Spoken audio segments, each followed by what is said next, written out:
Flat Earth Challenge number 14. Here's the challenge. You must explain why the distances between each degree of longitude shrink as one goes farther south of the equator on a flat, stationary, non-rotating Earth. If the flat Earth model wins out over the globe Earth model in explaining the shrinking distances between each degree of longitude, the farther one south one travels away from the equator, he or she will win $40,000. Okay, look here. The distance between 1 degree of longitude at the equator is 111.195 kilometers or 69.093 miles. At 20 degrees south, that distance shrinks to 104.489 kilometers or 64.926 miles. At 60 degrees south latitude, the distance between each degree of longitude shrinks to 55.597 kilometers or 34.546 miles. At 80 degrees south, the distance between each degree of longitude is 19.309 kilometers or 11.99 miles. Here's the criteria. Listen carefully. 1. You will need to explain why all maps have the distances between each degree of longitude shrink the farther north and south and away from the equator one goes.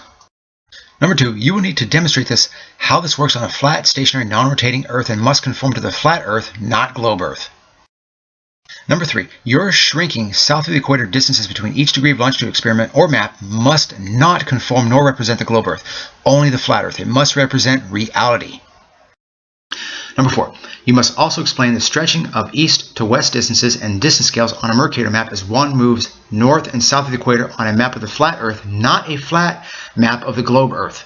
For example, the east to west distance is 100 kilometers on a Mercator map equals to 1 centimeter at the equator, but the 100 kilometer distance between east and west distance at 6 degrees south latitude is around 2 centimeters.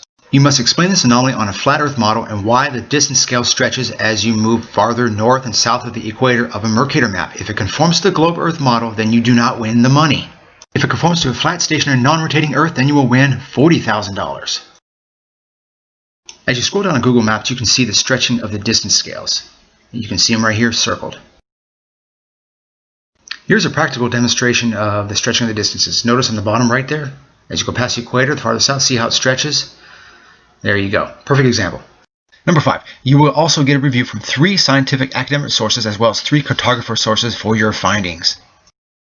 Number 6. If your map or model experiment conforms to the flat stationary Earth model, then you will win $40,000. If all maps and models that explain the distance between each degree of longitude the farther north and south of the equator one goes, and it conforms to the globe model, you will not win $40,000. Same with the Mercator map.